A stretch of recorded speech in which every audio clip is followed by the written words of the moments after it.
السلام عليكم ورحمة الله وبركاته. ازيكم يا حبايبي؟ عاملين ايه؟ وحشتوني جدا من الفيديو اللي فات. يا رب تكونوا بخير وفي احسن حال. النهاردة ان شاء الله هعمل معاكم كيكة الشوكولاتة بصوص الشوكولاتة. هيعجبكم، كيكة لذيذة وسهلة ان شاء الله تعجبكم. نبدأ مع بعض المقادير. انا معايا هنا كوبايتين دقيق، معايا كوباية سكر، كوباية لبن دافي، نص كوباية كاكاو، نص كوباية زيت نباتي، 3 بيضات، نص كوباية زبادي، معلقة خل، ومعلقة كبيرة بيكنج باودر، وفانيليا طبعا، ورشة قهوة سريعة الذوبان، رشة بسيطة بس هنحطها في الخليط لما نيجي نضربه في الخلاط ان شاء الله. يلا نبدأ مع بعض الوصفة. انا هبتدي قبل ما نبدأ بس نسمي الله ونصلي على الرسول عليه افضل الصلاة والسلام. هبتدي انزل بالبيض، انا هضربها في الخلاط طبعا. هبتدي انزل بالبيض، ومعايا هنا السكر، كوباية السكر، ومعلقة الخل، معلقة كبيرة خل. الخل طبعا بيدي هشاشة للكيكة، والفانيليا،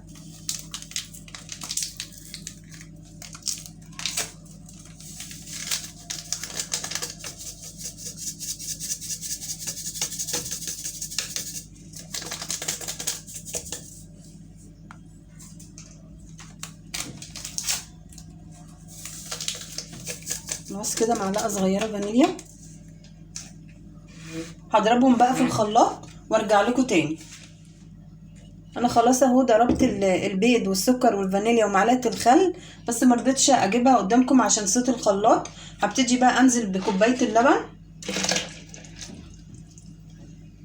ونص كوبايه الزبادي زي ما انتم شايفين كده، ونص كوبايه الزيت، وهضربه برده مره تانية وهرجع لكم تاني. انا خلاص ضربت المواد السائله اهو زي ما انتم شايفين كده اهوت. هوريلكم برده تاني كده اهوت، كلها بالشكل ده. هركنها بس كده على جنب. وبعد ايه انزل بقى بالدقيق، انزل بالدقيق والبيكنج باودر عشان انخلهم، ومعاهم الكاكاو،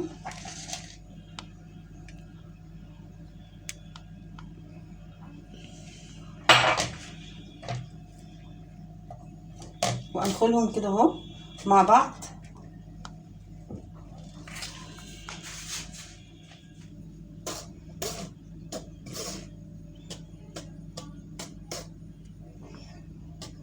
نخلهم كده.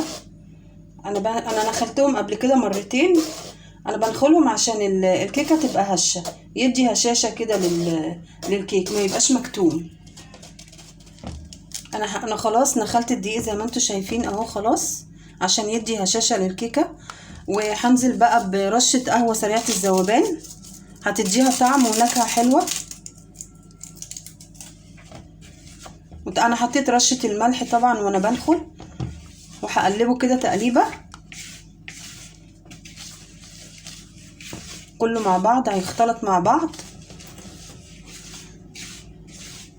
بعد كده هنزل بقى بالمواد السائله، شايفين كده.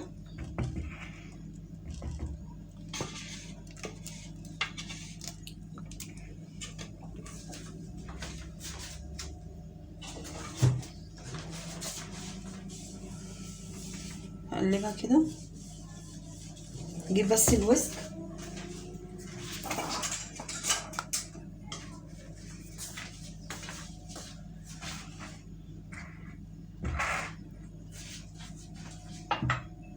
هقلب بقى بالويسك كده عشان كل الخليط يختلط ببعضه. وهوريكم القوام بتاعها هيبقى ازاي، مش تقيل قوي ولا سميك.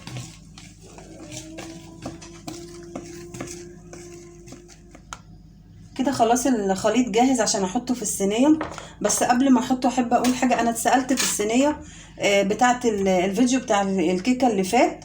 الصينيه دي الصينيه الوسط في طقم الصواني الكبير. يعني طقم الصواني الكبير المستطيل ده فيه 3 صواني، كبير ومتوسط وصغير. انا خدت الصينيه اللي في الوسط دي وعملت فيها الكيكه، بس انا مش عارفه الارقام بتاعتها كام يعني، فانا بقول لكم على ان دي الصينيه الوسط في المقاس اللي في 3 صواني المستطيله. هبتدي بقى انزل ودهنتها طبعا زيت الماده الدهنيه. انت تقدري تدهني اي ماده دهنيه انت تحبيها، سمنه، زيت، زبده، زي ما انت عايزه. انزل بقى بالخليط. الخليط شايفين قوام الخليط عامل ازاي؟ مش رفيع قوي ولا تخين قوي، علشان الكيكه ما تبقاش مكتومه وتبقى الكيكه هشه. طبعا انا حاطه فيها حاطه فيها خل، والبيض طبعا بيساعد على ارتفاع الكيكه.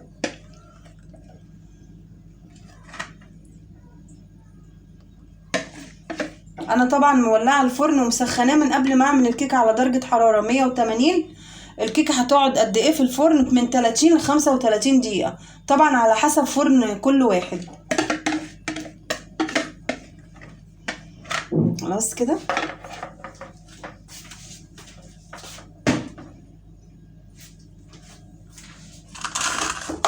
ابتدي بس اعملها كده. انا بقى ان شاء الله دلوقتي هحطها في الفرن وارجع لكم بقى اوريها لكم بعد ما تستوي. انا دلوقتي هبتدي اعمل معاكم صوص الشوكولاته بتاع كيكه الشوكولاته، او جناش الشوكولاته بتاع كيكه الشوكولاته برضو. ده الصوص ده ينفع للتورت، الجاتوهات، الكريب، البانكيك، تحشيه سندوتشات في التوست. ينفع اي حاجه تعمليها في نوع اي انواع الحلويات. انا هبتدي هنزل معاكم طبعا الصوص ده انا مش حاطه فيه ولا اي ماده دهنيه. انتي لو حابه تحطي فيه ماده دهنيه حطي له معلقتين 3 بس زيت، علشان يديله تلميعه بس مش اكتر، او قطعه زبده او قطعه قشطه. انا معايا هنا كوبايه لبن، كوبايه الا ربع لبن، معايا كوبايه سكر بودره، كوبايه لبن بودره، كوبايه كاكاو خام.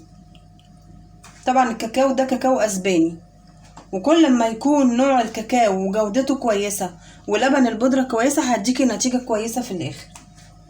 هنزل بقى معاكم باللبن الاول.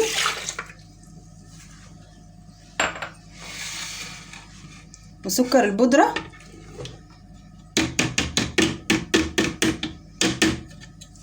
بس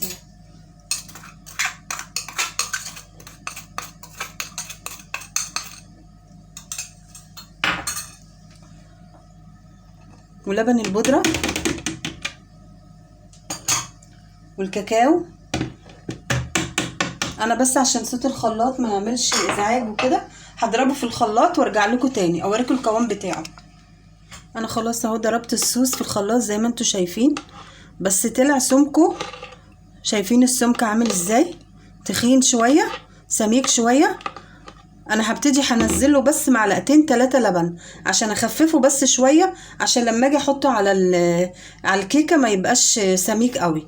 انتي لو حابه عايزاه سميك كده زي ما انت عايزه حطيه كده مفيش اي مشكله. لو حباه يعني رفيع بس سنه حاجه بسيطه اعملي زي كده، هحط له معلقتين 3 لبن بس.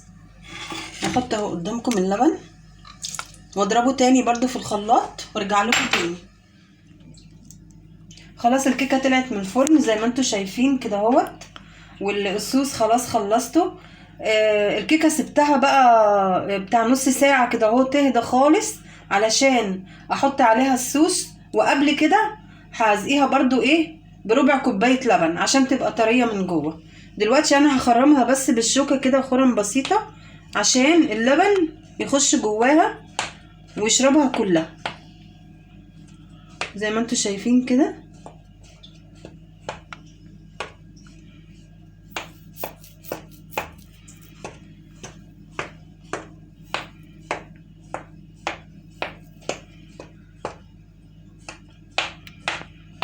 خلاص كده انا هنزل اسقيها بس بربع كوبايه لبن عشان تبقى طريه من جوه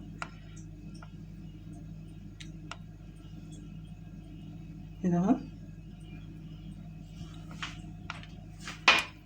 خلاص كده حطيت اللبن على الكيكه اهو شربتها. هنزل بقى بالصوص زي ما انتوا شايفين.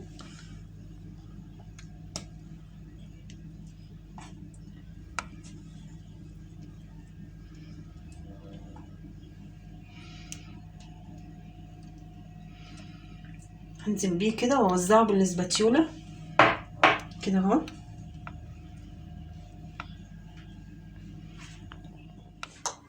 خلاص اهو زي ما انتوا شايفين انا نزلت عليها الصوص وبقت بالمنظر ده قدامكم زي ما انتوا شايفين. بسم الله ما شاء الله عليها.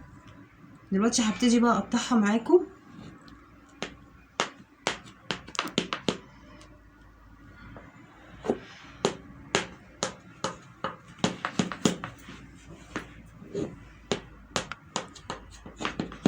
كده اهو.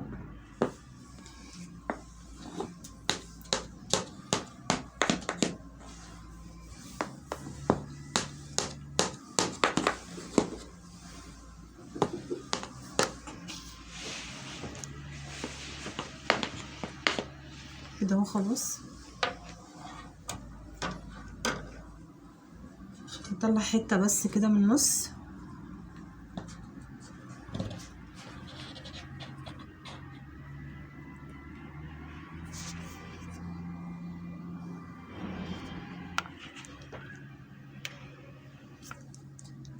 اهي خلاص. شايفين الصوص بتاعها عامل ازاي ومن جوه طريه وهشه زي ما انتوا شايفين.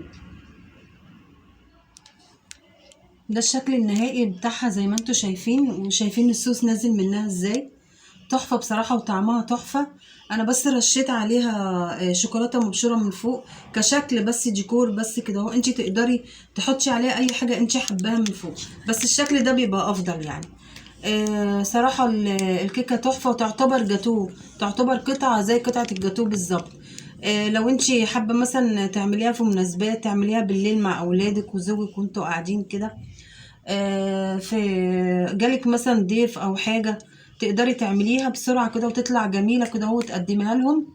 ولو عجبتكم ان شاء الله الوصفه اشتركوا في القناه وفعلوا الجرس وحطوا لايك عشان الفيديو يرتفع.